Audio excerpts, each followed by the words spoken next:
Hi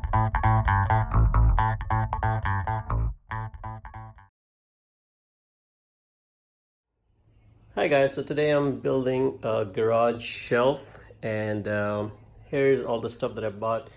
Since I'm building two shelves, I bought 20 2x4 from Home Depot. They run about $3 a piece, and just get the white wood. We don't have to get treated. Also, I got this plywood sheet, and they run about like 10 bucks a sheet. There are different kinds, but just tell them, hey, you don't want to spend too much money on really sturdy plywood, but this will suffice your garage storage space. So what I did was these are 8 foot long, and these are also 8 foot long pieces of 2x4.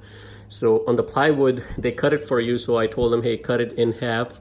So I have about 2 foot, so they're about 8 foot in length. And this side, let me measure exactly what the size is so you guys can see that. So they're about 2 foot. This is the Tapcon that I used, and it came with the drill bit. This is the size of the drill bit that was included. If you're using this size Tapcons, don't use the Tapcons if you don't have a concrete wall. If you have a studs, you're going to have to get something different. This is the Craig jig mini kit that I use to drill holes for the support columns, and so you can pick this up from Lowe's.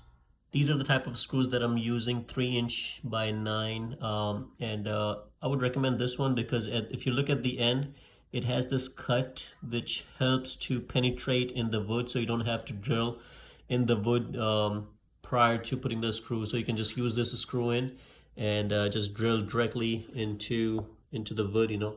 And it is a hex at the very end, and they do come with this bit. So this is the first thing that I did, and I want 3-tier shelf.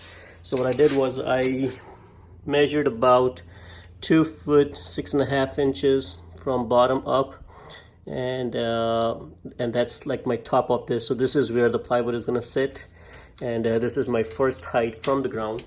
And of course you can adjust it however you want to. Just make sure when you're putting this on, use a leveler, so it's all nice and leveled.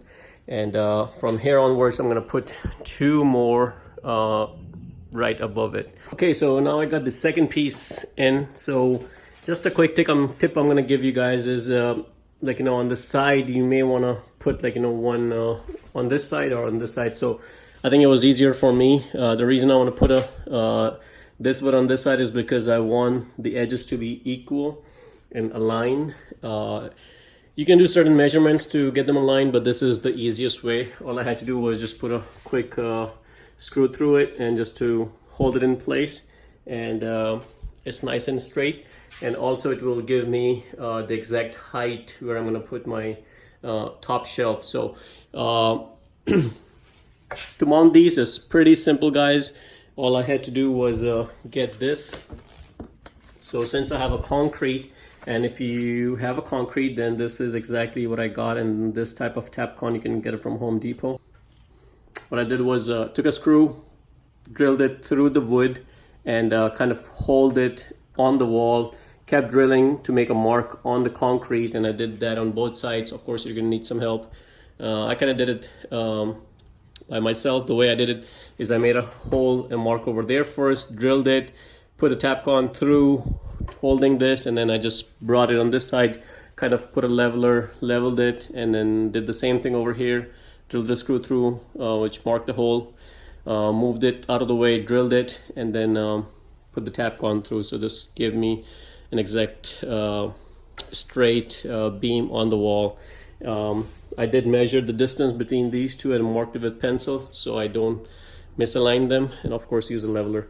And I'm gonna do the third one. Okay, so I got all 3 board in, and next I'm gonna do is remove these because I don't really need this anymore. Okay, my next step is I put another 2x4 plywood on top of the existing one, and I use this holder since I'm doing it by myself. It's much easier to do it this way, and I'm just gonna drill some screws temporarily to hold this in place. and I'm going to go ahead and remove that. I'm going to do that to all 3 of them. Okay, so I have all the 3 legs connected. So as you can see, first I connected the 2 woods. So the idea behind connecting the legs up front is because we are kind of making a frame for the front. So as you can see from the side, you have a front frame that is structured based on the ones that we connected on the wall, and the only reason we did it this way is because this way is the best way to get a perfect balance for the entire shelf. So what I'm going to do next is go ahead and remove these temporary screws and remove that entire frame backwards. So here's the frame after removing the temporary screws. I moved this on the side, and I am back on the 3 studs that I installed initially. So now what we need to do is work on the cross braces. And again, cross braces, you can add as many as you like depending on how much weight you're going to be storing on these. So if you're storing a lot of weight, make sure you don't just use 2 like I did, because I don't plan on putting a lot of stuff, heavy stuff on there. But if you do and you have a concrete wall, make sure you guys add more screws and drill more holes on there so it holds better. So in my case, since I don't have too much weight, I think I'm just gonna go with 2 screws on each studs like I did initially. And here's my plywood. So my size of my plywood is 24 inches. So what we need to do is take this into account to see how much what is the width on that. I know they call it 2x4, but the actual width where the plywood is going to be sitting is 1.5 inches. So if this is 1.5 inches, that means I'm going to have 1.5 inches on this side and 1.5 inches on that shelf right here. So that cuts off about 3 inches off my plywood.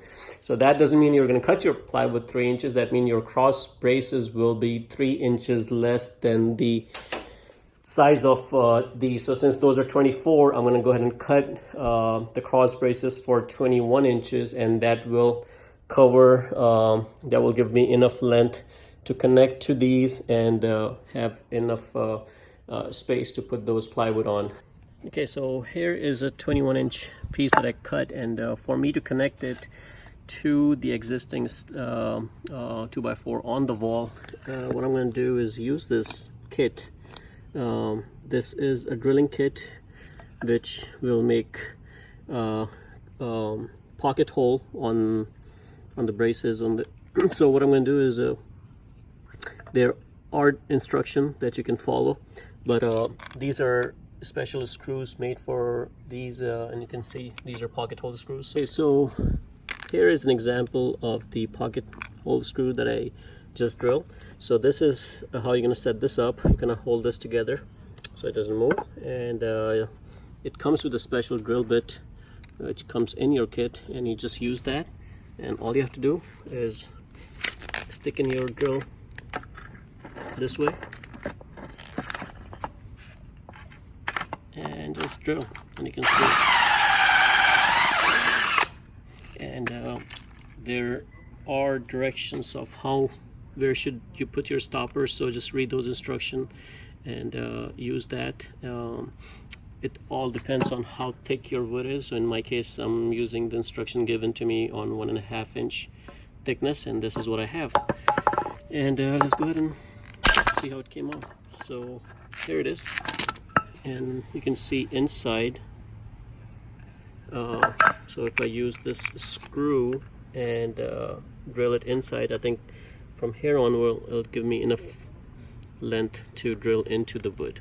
So very good. I'm going to go ahead and do one more, and this is how you need to do those. You only need to do those the ones that you're going to be connecting on the wall 2x4.